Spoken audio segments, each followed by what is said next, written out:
Welcome to Bio-Rad's Blackboard training. This is a series of short, informal tutorials brought to you by industry experts. Today we'll introduce the concept of third-party controls. The testing process begins with a patient specimen. The specimen is sent to the lab for testing. How do we know that the results from the testing process are valid?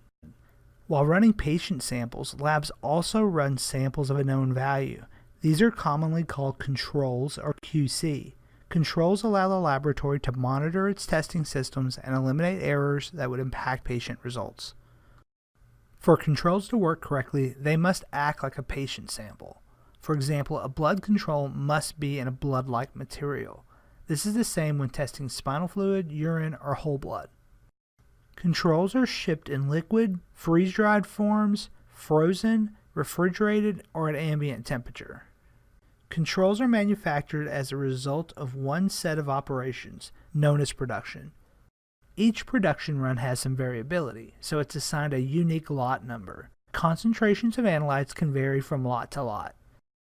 Control manufacturers produce many types of controls.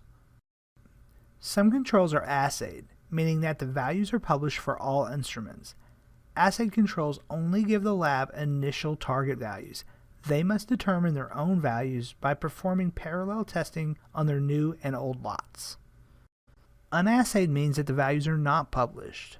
Laboratories must also determine their values for unassayed controls by performing parallel testing of new and old lots.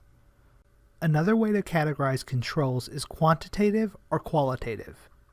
A quantitative control is used for tests that are reported numerically. A qualitative control is used for tests that are reported with a statement like positive or negative. In the US and in some other countries, regulations state that if you run a test, you must run at least one normal and one abnormal control that day. Many labs recognize that once a day may not be enough for their lab, and they run controls multiple times a day. The lab's defined acceptable range is determined by the initial testing of normal and abnormal controls. Some easy calculations are performed to come up with a mean and SD for each control.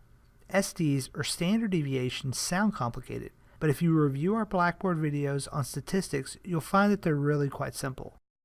Regular testing of QC material creates a QC database that the lab uses to verify the test system. This verification occurs by comparing daily QC results to lab-defined ranges of QC values. There's a number of ways to determine if a control is acceptable. The most common approach is Westguard rules. If you're interested, check out our Blackboard videos on Westguard rules. Now that you understand some basics about controls, how can you choose the right quality control product for your lab?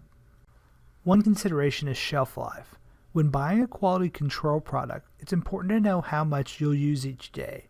A discount for larger purchases of a cheap control might be tempting. However, you'll just be wasting money if the control expires before you can use it. You should also think about clinically relevant decision levels. Some inexpensive control products don't have all the analytes at medically relevant decision levels.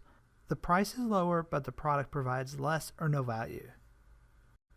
Box pricing is a misleading quoting practice that many laboratories fall into. Always ask for quality control product quotes on a per milliliter basis and not the box price. Participation in an interlaboratory quality control program is highly recommended. Some inexpensive control products offer inferior programs. While the previous list of considerations is important, a purchasing decision should also take into account the value of the other services provided by the manufacturer. We encourage you to pause this video and review this list. We hope you've enjoyed this brief tutorial. For all of your QC needs, visit www.qcnet.com.